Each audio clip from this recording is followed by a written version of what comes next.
Hello po mga kababayan, mga minamahal. Hello po sa inyong lahat. Magandang umaga po sa inyong lahat. Good morning po. Ngayon po ay 12, 12 ng September 2024. September 12, 2024. At ang oras po dito sa Los Angeles, California ay alas 6:38 ng umaga.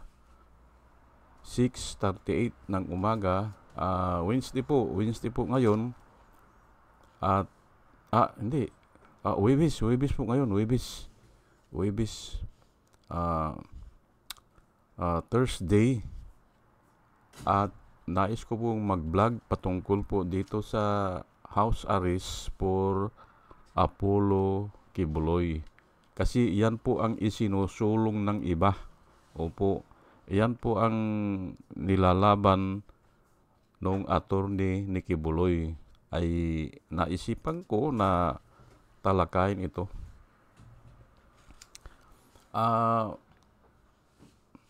Paunang panalita lang, ang mga kaso ni Kibuloy ay mabibigat. Ayan, nababasa nyo po dyan, mga kaso ni Kibuloy ay mabibigat, kaya hindi pwede yan. Hindi pwede ang house arrest na yan. Mabibigat ang kaso ni Kibuloy. O talagang ang parusa dyan ay kung may kamatayan ay kamatayan. At hindi lang po kasi isang beses maraming beses po. Kaya habitual na po yan. Yang mga kaso niya. Hindi ko nababanggitin dito pero nakikita naman natin yan sa mga balita o sa YouTube o sa mga vloggers kung ano-ano yan. Habitual po yan at hindi minor offense. Opo. Kaya palagay ko sa aking palagay ay hindi po pwede yan na house arrest yan. Pero nag-search po ako sa Biblia kung ano yan, kung ay nanggaling pa pala yan sa, nakarecord po sa Biblia po sa mga gawa o sa Acts chapter 28, 17 hanggang 31. O yung buong chapter na yan, basahin nyo yung Acts 28. Makikita natin doon na si Paul, si Apostle Paul po, ay naipadala siya sa Roma, galing ng Jerusalem. Siya ay under house arrest. Opo. Para siya po ay lilitisin doon. Kasi nga ay kinukumplain na siya ng mga kasamahan niyang Parisiyo sa Jerusalem. Rebelde raw siya o nagtuturo siya ng iba. Kaya ay simpre wala sigurong warang korte na pwedeng humawak sa kanila kasi Parisiyo ito si Paul, si Apostle Paul. Kaya doon nila dinala sa, ang alam ko si Caesar si Caesar pa ang emperor noon Kaya doon siya hahatulan. Ayan po pero gusto rin niya na makapunta ng Rome o sa Italy para mangaral o yun nga mag-evangelize o ipalaganap ang salita ng Panginoon. Pero pinadala siya doon, wala siyang gastos. At gwardyado pa siya ng mga Roman soldier. Ayan po ang makikita natin sa Acts chapter 28. Pero ang kaso po niya ay minor. Minor lang po. Yun nga, yung pinapahinto siya na mangaral. Yun lang. Hindi po ganyan kay Kibuloy na grabe po yan. Grabe yan. May money laundering pa ata yan Kaya hindi pwede dyan na house arrest lang yan. Opo.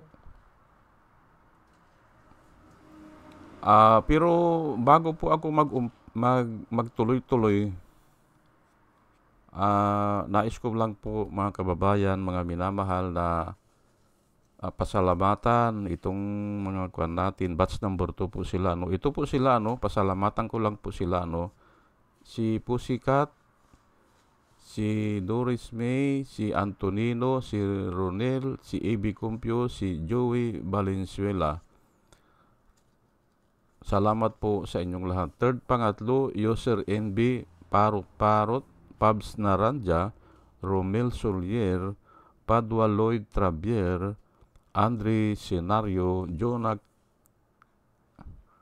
Canao, Rosana Kawili, Ber Orozco, Ernie Calyago, Christine Joranas, Digna Umali. Salamat po sa inyong lahat. Julie Antan, Jose Labier Niabot, Andy Gimpaw, User GH, RC Guillermo, Joseph Angelo, Mayra Medina, Rafael Aquilato, Mayit Hinsyo, Dio Yanong, Bilya Laguinyo, Mr. Yang Toy, Emilita Roa, Monica Dongsaw, Richard Jamura, User KK, User XQ, Nelson Nukop, Salvacion Akisar, Sinaida San Andres, Joey Chavez, Ramon Junior Rojas, Hael Belyaryar, Rose Jack, Jack Normi, Arnel Araujo, Vicente Tablati, Sweet Potato, Coco Guid, Orly Nunez, Estrella Rumbano, Arian Mendoza, Nieves Olabieres, Aldrin Impalmado, Malaya Mendoza, Rolando Dordas, Mer Cabrera, Rolando Olivier Mamon ng Lapas Iloilo, Ana Marie Aldisimo, Eli Casley, Marias Rivera, Marudaan, Manuel Diwa, at saka yun yung huli, si Arvin Silot. Salamat po sa inyong lahat. Ito po naman ang mga vloggers na nais ko pong i-rekomenda sa inyo na ating panoorin. Si Michael Apasible Bulletin, Attorney Insurrecto, Bunyog Pagkakaisa, Vlogcaster Armandin, Engineer Tuto Kaosing, Aling Marie, Mr. Sa Totoo Lang To, Christian Isgira, PMTGR Vloggers, The Action Band, Roja Pantors, Divina Apostol, CG Pischay, Kapihan ni Art at Ago, Dimjus Journey, Kakamping, Ang Batas with Attorney Claire Castro, at saka yun si Ka Waldi Carbonil. Ugaliin po natin na makinig sa kanila at marami po tayong matututunan sa kanila, at nakikita ko po na yung mga sinasabi nila ay para po sa bayan. O sige po, at tayo po ay tuloy-tuloy na. Ang tinatalakay po natin dito ay itong house arrest na ito. Hindi na pala bago ito. 2,000 years ago ay mayroon na pala nito. At nakasulat pa sa Biblia. Ayun At ay ito mga abogado ni Kibuloy ay nagpapasikat lang ito eh. Gusto nila na may alam. Gusto nilang ipakita na marami silang alam, may alam sila na may house arrest. Hindi ba? Ay ganun po talaga ang tao eh. Ganun po talaga ang tao, napakayabang, hindi ba? Si Bato de la Rosa, hindi ba? Gustong-gusto daw niya na ibalik yung yung kamatayan, hindi ba? Ayan. Ay ngayon ata, tinatalakay na na baka ang unang casualty niyan ay si Kibuloy ay isulong nyo. Yang kamatayan na yan, hindi ba? At yung kamatayan na yan ay noon pa yan, dinidiscuss na yan, pabalik-balik yan. Noon pa, wala pa si Kristo. Tinanggal at binalik yan ng mga Israelita. Yang kamatayan, yang parusang kamatayan. Ay ngayon, ito si Bato, gusto raw niya ibalik ang kamatayan, hindi ba? Adi ibalik niya. Para ang unang casualty dyan ay si Kibuloy. Hindi ba? Ganun lang po ang tao eh. Matagal na po yan, yung house arrest na yan. O yung nilalakad ng mga tao ngayon, hindi, Bato de la Rosa, na gusto niya may kamatayan ang parusa. Pero matagal na yan. Pero nga ang sinasabi ko, para lang sumikat sila eh. Opo, magpasikat. Ay ngayon, ay sila ang casualty dyan. Hindi ba? O, sila magiging casualty dyan. Pero balik tayo ngayon dito sa house arrest na ito, ano. Summary na lang po ito, ano. February AD 60. Ang alam ko ng AD ay after date ito eh. 60, ano, year 60 after date ni Jesus Christ. To March 62 AD. 2 taon siya kasi nasa under house arrest po eh, ano. First Roman imprisonment. Ang nakalagay dito ay First Roman imprisonment. Hindi po kasi pwedeng ipriso eh ang mga Romano. Opo, hindi pwede. Nasa batas po nila yan. Kung ikaw ay Roman, ay hindi ka pwedeng ipiriso. Ito si Paul ay Romano ito eh. Roman citizen po ito from birth. Nasa Biblia po yan. Kaya nagkamali dito ang mga sundalo nung siya ay kinaladkad, nung siya ay nilatigo. Opo, mali yun. Hindi pwedeng gawin yun sa citizen ng Roman. Opo. Pero mali sila. Akala nila ay Israelita si Paul, ano. Pero ang pagkaalam natin, yung tatay niya ay ma-impluwensya. Opo, ma-impluwensya yung tatay niya. Mayaman sila. Maaring binili nung tatay niya yung pagka-Roman citizen. Kaya siya ngayon ay naging natural born Roman citizen. Ayan po. Kasi nung nilatigo siya ay sinabihan niya yung naglatigo sa kanya, ay tama ba kanya na latiguhin ang isang Roman citizen? Ay kanya, binili mo lang yung citizen mo eh. Oh. Hindi kanya, from birth ako, sabi niya. Oh. Natakot yung yung naglatigo sa kanya eh. Opo. At ituloy ko lang po, ano, Paul, now a prisoner in Rome, was put under house arrest. Later, he could move about, but then was arrested again in 67 AD o 68 AD. Muli siyang inaristo kasi ang kaso niya ay sa Romans na. Opo, umangal na yung mga si Caesar o yung mga pinuno ng mga Romans kasi nga marami na siyang naiingganyo. Opo, na ang akala nila ay mapapataob na yung gobyerno. Opo, kaya nga siya ay pinugutan ng ulo at the span of 8 years ata ang nakalagay dito. And put to death alongside Peter and his wife, an event is still some 5 to 8 years away from this point. Yung pagka-house arrest niya. Ayan po, ano. Pero nililinaw ko lang po dito na ang kaso nung una, ang kaso ni Paul ay walang kwenta. Kasi yun lang preaching lang siya pinapatigil siya. Ayan po, ano, kaya po pwede talaga yan. At pangalawa ay siya ay yung Roman citizen from birth, ang sabi niya.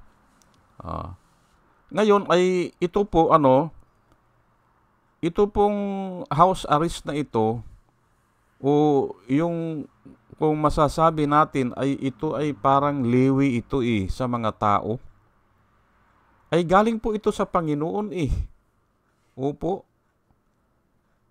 Numbers 35, alam ko natalakay ko na ito, pero uulitin ko lang, Numbers chapter 35, verse 15. At marami po itong verse na ito, pati kay Joshua yung kinuha ko dati ni-repeat ito nung wala na si Moses. Kasi nga, hindi nakapasok si Moses sa lupang pangako Hindi siya nakapasok. Inulit yan kay Joshua. Nakailangan doon sa area ng Israel mismo, dyan sa, yan sa bansang Israel, magkakaroon sila ng City of Refuge. Yun ang sinabi ng Panginoon sa kanila. City of Refuge. Kung nababasa ko ito, ay naalala ko nung ako ay first year college sa engineering, under kay Marcos yan ang daming refugee na galing ng Vietnam ata. Opo. Vietnam. Ay minobilize kami Yung ROTC tuwing linggo yan, pumupunta kami ng Mandaluyong. Ay ang layo niyan. Galing kami sa Quiapo o Piati University. Ang instruction sa amin, basta may GRC, sabi niya, Jose Memorial College, doon na kayo sasakay dyan sa Quiapo. Yan, dadaan yan doon. Pero bago binigyan kami ng skits na bago dyan kanya, may kanto dyan na puro yan, akasya na malalaki. Doon kayo hihinto at lalakarin nyo na lang yan. Ay doon nga, naandun ang mga refugees, ang dami. Ngayon, ang gawa namin, tumutulong lang kami na maglinis o maglagay ng yung parang security fence. Opo. O pinapangalagaan namin sila yung area nila. Ganun ang ginagawa namin sa ROTC. Pero usually naglilinis kami yung mga yung area. Opo, ang dami yan talaga, mga refugees na galing ng Vietnam ata. Nagbarko sila pumunta sila ng Pilipinas. Ayun, doon sila dinala. Yung iba pero alam ko halos lahat ng probinsya mayroong ganun. Opo, mga refugees. Kaya nga ito Numbers 35 verse 15, these 6 cities will serve as a refuge for the Israelites and for the foreigners or strangers among them, so that anyone who kills a person unintentionally, ayan po unintentionally may plead there. Ayun, doon siya pala pupunta yung tao na nakapatay na unintentionally. Kaya mayroon siyang refuge. Ayan po, at yan po ay iniutos po ng Diyos yan sa mga Israel noon, kay Moses pa. Ito, Numbers, kay Moses pa ito At inulit yan kay Joshua. Na kailangan yung nakapatay o yung tao na nakapatay ng kapwa niya tao na hindi naman niya sinasadya, hindi ba? Marami pong ganyan hindi sinasadya o wala siyang intensyon. Ay kailangan doon dadalhin o pwede siyang pupunta doon sa City of Refuge na itinalaga po yan kung saan banda. 6 ang nakalagay dito Siguro yung mga dulo, yung mga kabundukan po, doon sila pinapapunta. Kasi nga po, ay ikikwento ko lang po sa inyo, ni-research ko po ito yung mga kamag-anak pala ay pwede siyang patayin eh.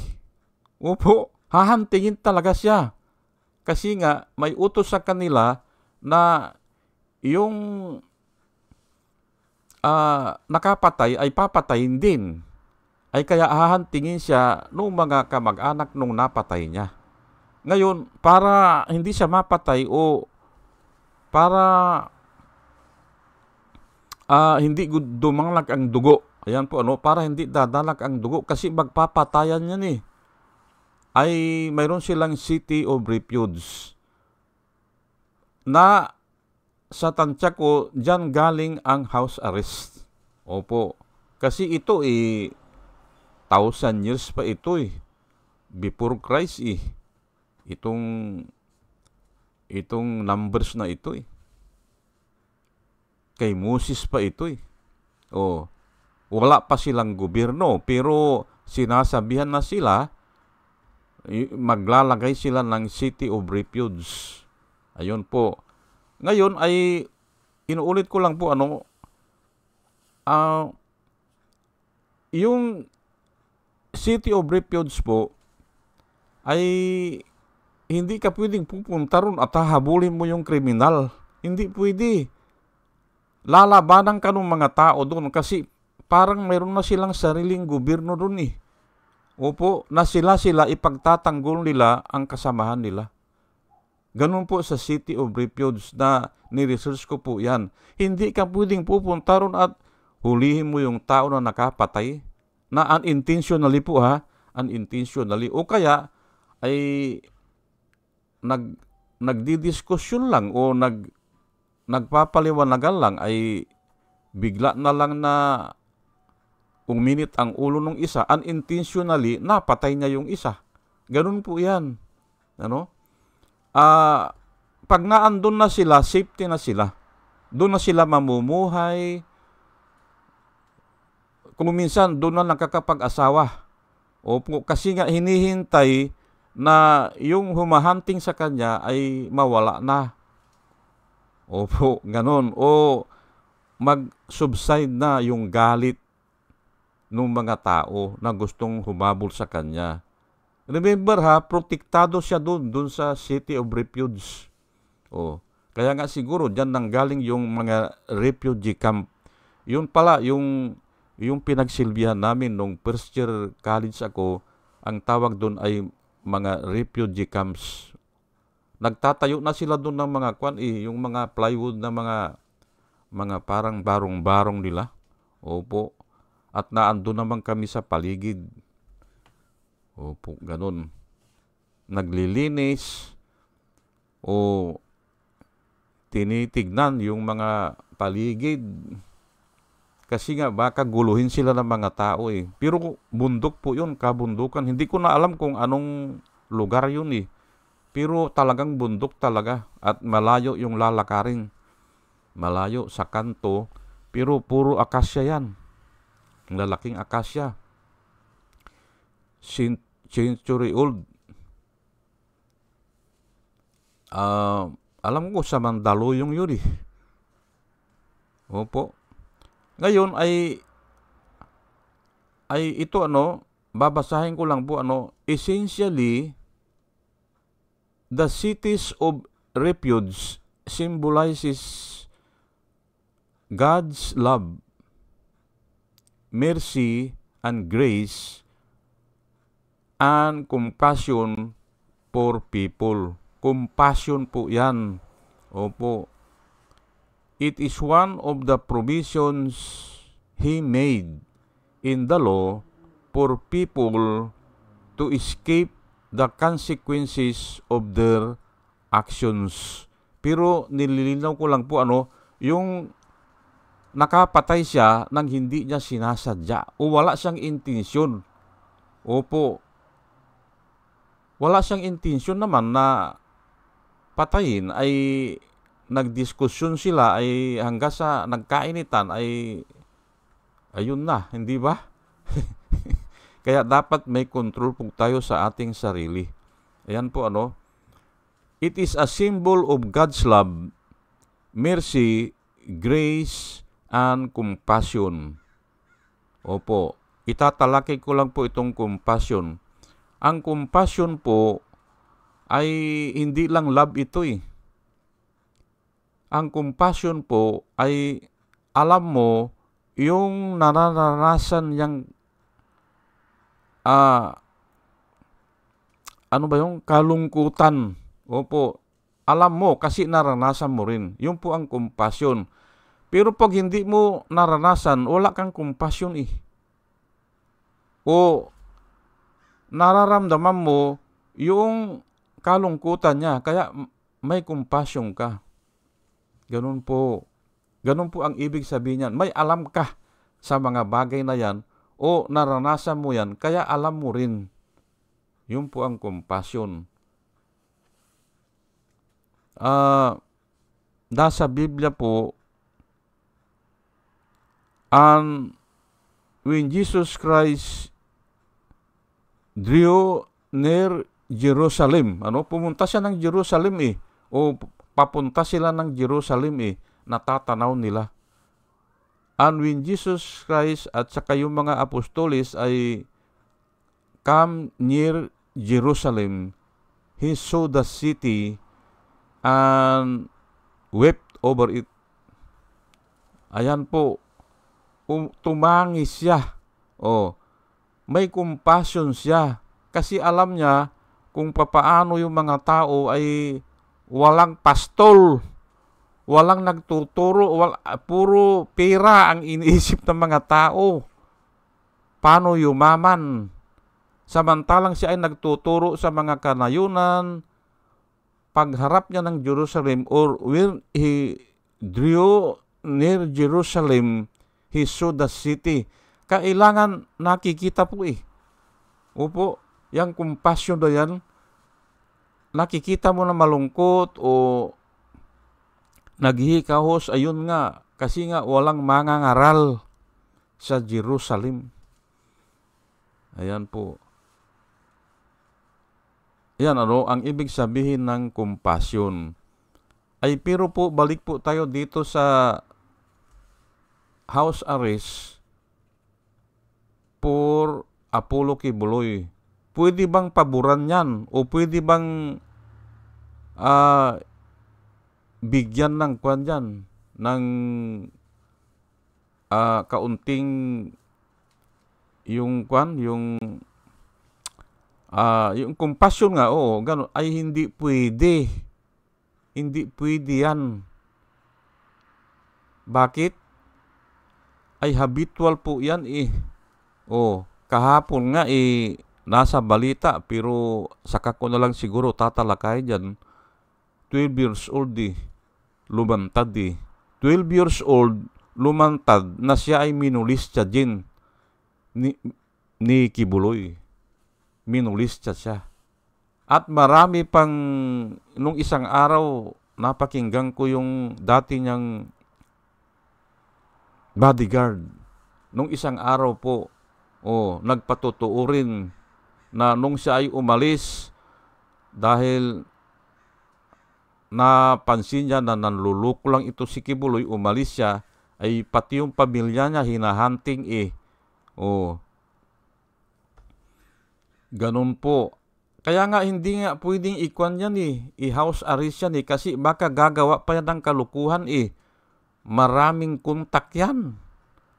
At nung napakinggan ko po yun si Epifanio Labrador, ang sabi niya, yung agila kanya na nakalagay dyan sa sombrero niya, yung agila po na nakasulat, kwan yan, fraternity yan kanya. Malaking fraternity yan. Halos lahat ng senador, member dyan.